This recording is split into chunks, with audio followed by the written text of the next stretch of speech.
Welcome to Dialogue on Public Issues. I'm John Chowning with Campbellsville University. We appreciate our many viewers and audience. And today I'm very pleased to be interviewing Ms. Heather Beaudoin with Equal Justice USA. Heather, welcome. Thank you so much for having me, Dr. Chowning. It's great to be with you. We have talked many times and connected by email and conference call. This is the first time we've actually had a face-to-face, albeit virtually via Microsoft technology. Yes, I'm thankful for that. Indeed, I don't know how we would have made the last 6 months or so without Teams and Zoom and such other wonderful technologies. Tell us a little bit about the overall mission of Equal Justice USA. Yes, so we are a national organization based in Brooklyn, New York, that we have staff who work remotely all over the country. In fact, I'm in Michigan, but our work is really about transforming the justice system. And we do that by promoting responses to violence that break cycles of trauma. So we talk about how we envision a world where violence is rare and every community across our country is safe and healthy. And we, in a nutshell, we like to call it justice reimagined. Now, your job, I think, is senior manager, I think is your title, of the EJUSA Evangelical Network. What exactly does that involve? What are your primary responsibilities for this organization? Yes, so I work to engage national evangelical leaders all over the country in conversations around things like racial equity, the death penalty, and then all sorts of other issues that are related to trauma and the impacts that trauma has. And so, one of my primary roles is education. So I get to work to shine a light on the inequities that are so prevalent in our justice system and the way that it's often really harmful to the people that it impacts. And I found that evangelicals are often really eager to learn and want to be involved and are kind of looking for ways to engage and plug in. And so it's been really wonderful to be able to offer a platform and say, here are some ways that you can lift your voice, and here are some ways that you can impact change. And then we also do a lot of work around assisting state death penalty groups that are working to end the death penalty at the state level. And so we often do work to help them connect with evangelical leaders in the states where they are working, and then also just working to connect national evangelical leaders that we have relationships with to these efforts that are happening around the country. So, and much of my work has centered on ending the death penalty, although that's not all that I do. Mm-hmm. Heather, evangelicals have generally been seen as Christians who are focused on evangelism, missions, the Great Commission, and certainly laudable, important goals and ministries. Do you see an awakening among evangelicals who are increasingly concerned about the issues that you just mentioned as a part of the Great Commission? Perhaps we could define it as being engaged with the least of these, as Jesus spoke in Matthew 25. Yes, and I've been at this now. I think this month I'm celebrating my 9-year anniversary at Equal Justice USA, which is hard to believe. And then before that, I was doing this work at the state level in Montana. So I've been around long enough to really see a change, and I really believe that the tide is turning, and that we are seeing so many more evangelicals who are coming to the table for various reasons on these issues. But I think, there is a desire to talk about redemption and what that really means, and how do we have a conversation about the death penalty if we believe that God has the power to transform anyone's life, including people who've made really terrible choices and have made major mistakes in their lives, that as evangelicals, we believe that nothing is impossible for God, right? That He is big and He is able. And so I've seen just a shift in the awareness, I think, of the issues around the death penalty, and also in the willingness to engage. I think, even 15 or 20 years ago, the death penalty was sort of a conversation that a lot of evangelicals just weren't willing to have, and that's not the case. Right. I often say I could have, 20 more people working in the Evangelical network if we would all have plenty to do, because there are just a lot of opportunities and folks who are ready to talk and ready to learn more about the death penalty and some of these other issues. Let me share a quote from the Equal Justice USA website that states in general what the organization is working on. The website states that your organization works, quote, at the intersection of criminal justice, public health, and racial justice to elevate healing over retribution, meets the needs of survivors, advancing racial equity, and building community safety. You have some real world examples of how EJUSA is fulfilling that statement. And I know I'm unloading a lot for you to respond to. You could spend the rest of the interview talking about all that, but just a few examples. Definitely. So to shift away from the death penalty for a minute, since I've already talked a little bit about that, we also have a violence reduction initiative. And so that's where we're able to use a lot of the experience that we've gained in our anti-death penalty work and sort of shift that to be able to support grassroots organizations on the ground who are working on violence reduction. And so one example, we've done a lot of work in Newark, New Jersey, and that city has become a real national leader in using public health approaches when it comes to reducing violence. So we've done a lot of work there. We've helped to strengthen a lot of local groups on the ground that have been doing really incredible work for a long time. We partner with the Newark Community Street Team, which they host a bi-weekly public safety roundtable. Law enforcement are involved in that. One of my favorite programs that I love to talk about is called Trauma to Trust. And we created that program and piloted it in Newark, New Jersey. But it's a training that brings together police officers and community members from Newark. And really the goal is to sit down and talk about trauma and to talk about, the impacts that both sides feel, right? I think it's so important, and as evangelicals, we believe this too, but it's so important for us to see one another as human beings and to understand the lived experiences of one another. And so often we don't take the opportunity to do that. So Trauma to Trust has trained more than 500 people in Newark, and we're seeing really positive impacts from that. So those are a couple of examples. I'll say one more thing about our policy work, which is in New Jersey. We recently worked with a coalition of organizations to push for new legislation that would strengthen some of these violence intervention programs. And several passed in 2019, and we are hopeful that more will pass in the future. So we're involved in that as well.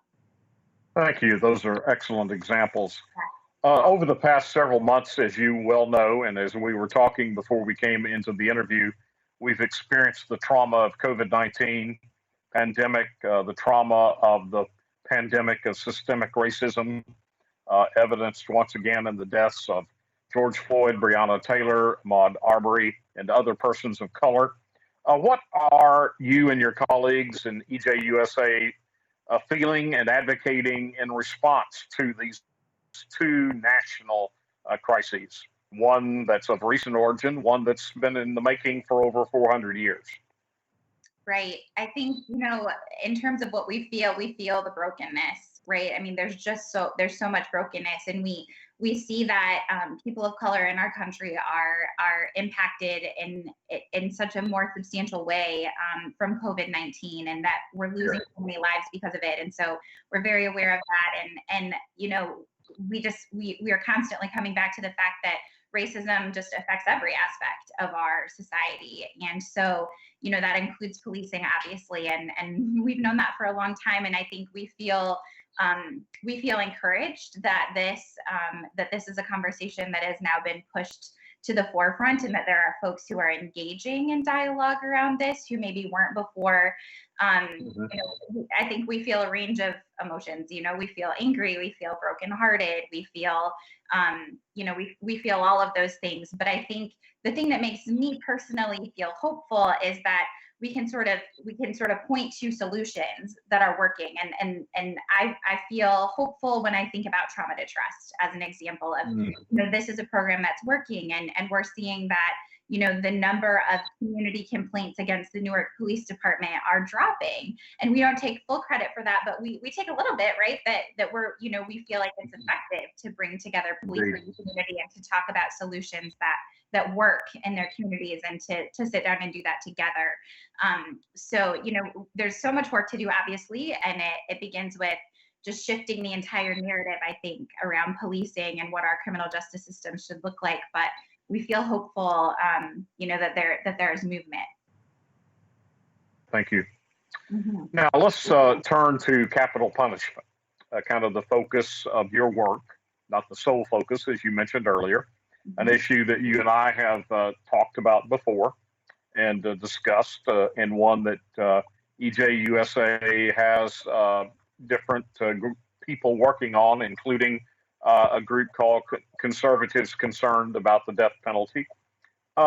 What is EJUSA doing to raise awareness of this issue, and specifically among, evangelical Christians? Right. So Sister Helen Prejean, who is whose life story was detailed in Dead Man Walking, likes to say that support for the death penalty may be a mile wide, it's an inch deep. And I love that. And I think that that's true. And I found that to be true over my years of working against the death penalty, that the more you know about the issue, the less likely you are to support the death penalty. And so, as I said before, so much of my work is about education. And I think, so often I talk to evangelicals and we start talking about the death penalty and they say, well, yeah, I support the death penalty. I kind of always have. My parents did. And then when I start to talk about some of the problems with the way that the system is being carried out, and I talk about, innocence and the fact that 170 people have been exonerated from death row in our country, and I talk about murder victims' family members, which that's something I hear a lot is, well, we have to have the death penalty for victims' families. And what I say is, over the years, I've gotten to know so many murder victims' family members, and they've walked a horrific road, and they tell us that the death penalty is in fact harmful to them because it's a long drawn out system, and we don't want to make it shorter because we don't want innocent people to be convicted and sentenced to death. So if we really care about murder victims' family members, there are a lot of other ways that we can support them, and the death penalty just isn't one of them. We talk about the cost of the death penalty, especially with conservatives concerned about the death penalty, and folks are often flabbergasted to find out that the death penalty is always more expensive than any other sentence. And so, there are so many reasons, I think, to come to the table, and so many different groups to engage, in the different reasons why the death penalty is a failure. So a lot of what we do is speaking to groups and tabling at conferences and training advocates who are on the ground in different states, and working really closely with state anti-death penalty campaigns. In fact, we were very heavily involved in Colorado, which was the state that most recently ended the death penalty. So, a lot of our work is just really about sort of breaking down the notions of what the death penalty, could be or should be, and really looking at how does it function? We absolutely believe that it's just broken beyond repair and it can't be fixed. It would seem that many Christians have looked at the death penalty from an Old Testament perspective, perhaps, or justify it via an Old Testament perspective rather than a New Testament view of life. What would you say to a group of evangelical Christians, again, the group that you particularly spend time with, in regard to capital punishment? If you were in Campbellsville, Kentucky, which is kind of the center of evangelical Christendom and Baptist Christendom, what would you say to a group in the context of why they might want to reconsider supporting the death penalty, specifically from a faith perspective? Yes. So I think one of the things that I like to talk about is obviously the death penalty is in the Bible. We don't argue about that, but I think it's important for us to look at the mandates that the Bible lays out. And there are, I think, around 45 different biblical mandates for the death penalty that the American death penalty completely disregards. For example, in the Bible, if if there was going to be a death penalty, there had to be 2 eyewitnesses, and you couldn't convict someone based on circumstantial evidence. So I think at least we can agree that the American death penalty and the biblical death penalty look entirely different. And I think that's where we have to have the conversation about, okay, so as Christians, I have a lot of folks in the evangelical network and in conservatives concerned about the death penalty who believe that the death penalty is justifiable. They sort of, believe in the death penalty philosophically, right? But when we look at the way that it's carried out, and when we look at the fact that we just can't get it right, many folks are saying it's just not worth it and it's okay to let it go. And so, again, I think when I talk to evangelicals, I do talk a lot about redemption. And over the years, I've come across just so many beautiful redemption stories. We could have many hours of conversations about the folks that I've met who really impacted my life, but who've detailed, God's ability to change people. And so if we have the ability as a society, if we can separate people when that's necessary, which I believe that there are times when it's necessary, that it's not safe for people to live among us. But if we have a way to do that, we don't also need to take away their lives. And as evangelical Christians, we should be first in line to say, hey, there's value in that person's life, and they are not the worst thing that they've ever done, and that God can still bring beauty and glory out of even a really horrific situation. And he does it. It's not that he can, we know that he does, and so I think that's a reason that evangelicals are coming to the table. I also think evangelicals care a lot about racial justice, right? And we know that the death penalty has major racial bias. We know that we're in a mental health crisis in our country, and have been for quite some time. And we know that so many of the folks who are on death row have major mental illness, have experienced major trauma throughout their lives.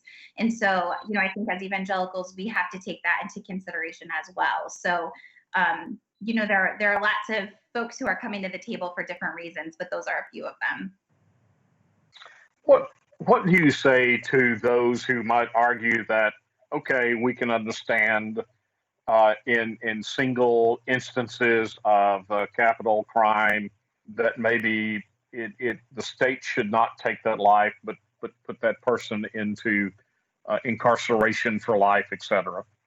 But what about Timothy McVeigh, the perpetrator, the one found guilty of the Oklahoma City bombing and took 270 or 80 lives and caused massive property damage, etc., or the perpetrators of the September 11th, 2001 attack? Some of those people. How do you, in the context of a pro-life perspective on capital punishment, is there any allowance for those kinds of extreme cases, if I may use that term? Yes, absolutely. Those are dilemmas. You and I think we've even talked about that maybe before. I know Hannah Cox with your organization, and I've had that conversation specifically on Timothy McVeigh, for example, as an example. Yes, and I think you're right. I mean, it's not easy. I mean, it's. I think sometimes folks think that okay, well, yeah, there are easy answers, right? The death penalty is never justifiable. It's easy to say. I mean, that's just not the case if you are the loved one of someone whose life has been taken tragically by homicide, let alone some of the examples that you alluded to. And I'm a mother, I have 3 children. And so I think my perspective has even shifted pretty substantially since having kids, right? That if something happened to one of my children, this would be difficult for me. I think that the thing that I think about most is, okay, so what has the experience been like for murder victims' family members? So in the example of Timothy McVeigh, I've gotten to know a man by the name of Bud Welch, who during my time in Montana, before I was doing national work, he came and spoke to different groups in that state. And his daughter, Julie, was killed by Timothy McVeigh. in the Oklahoma City bombing. And he has just a really powerful, incredible story about sort of the process that he went through, and how in the beginning, you know, he talks about how he wanted to kill Timothy McVeigh himself. And of course he did. His daughter was tragically taken. And he had so much anger and so much rage. And then his perspective really shifted around the time of the execution. And I think too, you know, so much of the time we don't think about the fact that the victims' family members are brought through this process, that, you know, the person's name is in the media all of the time, because, you know, we sort of are fascinated with the details around executions, right? And so, and of course, in that situation, it was such a public, you know, it was such a public incident, and there was so much media around it. But oftentimes, these victims are made to go through so much more in the death penalty case. And so, you know, their healing can't really begin. And obviously healing looks very different for every individual. And I, you know, and I hate the term closure, because I don't know that you can ever get that after losing a loved one. But Bud talks about how, you know, he went through this process, and how the death penalty process was incredibly harmful for him. And then how he came to know, and I can't remember exactly who, but he came to know members of Timothy McVeigh's family. And that was really transformative. I think, I want to say that he was maybe watching a TV interview and saw members of the McVeigh family being interviewed, and he suddenly felt like he needed to reach out to them, like he needed to talk to them. And so anyway, I think in doing that, you know, his perspective was shifted even more, and he realized that he didn't want more killing, you know, that the answer was not to take away a member of the McVeigh family, right? Even though Timothy had done really, I mean, unspeakable, horrific acts, but that just isn't the answer, that it doesn't help, right? It doesn't solve anything. And so even if we feel like it's justifiable, there's no good that comes from it, right? Bud Welch will not, you know, did not feel better. He will tell you he did not feel better after Timothy McVeigh was executed. He will tell you that I think all of the family members that he got to know, who were also, you know, family members of those who'd been killed in the Oklahoma City bombing, that I think he says there was no one that he talked to who felt better after that, even though he witnessed the execution. So I think we have to take that into consideration, you know, even when we're talking about really horrific crimes. What does it do? What do we gain? We lose a lot, you know, we lose resources, we lose someone's life, but we really don't gain anything. Very good. Thank you for sharing that. And in terms of redemption and forgiveness, as a parent of 4 children and 4 grandchildren like you, I can't imagine should something happen tragically and violently to one of my family. But I'm reminded of the family of one of the Charleston 9 who were killed, a racial assassination, a murder, a tragic incident. The young man that went in, and they welcomed into their church fellowship on a Wednesday night at the Mother Emanuel Church. And he stood up and shot them. And 2 days later, one of the surviving family members stood up and said, "We forgive you," in court, and we will pray for you. That captured my attention. I'm not sure that Heather, that I could show such forgiveness. And then one of the Amish families in the Amish shooting in their school several years ago in Ohio, I believe. There have been several stories of the forgiveness there toward the shooter. And again, these are examples of Christian redemption and Christian forgiveness. And let's confess, as humans, that's very, very difficult when we're dealing with our families in particular. You mentioned the racial disparities. Could you zero in on that and mention that a little more detail? Because I think that's a major issue on this. Yes, absolutely. So we know that, you know, that the death penalty has a long history in our country, and that there's a really significant tie to lynchings that happen. And so, you know, it's no coincidence that the death penalty is most prevalent today in the areas of our country where lynchings were most prevalent in our past. And so we know that race still plays a major role in deciding who lives and who dies in terms of the death penalty. And so our system, like I said earlier, is just incredibly biased. And for example, if you kill a white person, you are much more likely to receive a death sentence than if you kill a person of color. And that's just been proven. And so that's a pretty strong statement about the way that we value life in our country. And so, we know that the death penalty just permeates every aspect of our society, and the death penalty is absolutely no different. There's just major racial bias, and I think as evangelicals, we just cannot ignore that, and we can't say, that we care about racial justice and that we want to work to break down racism, and not recognize that there are these systems that are right in front of us that are just so clearly racist, and just sort of let them go and not do anything about it. So we have to stand up and call them out for what they are. To what extent is DNA science exonerating those that are on death row?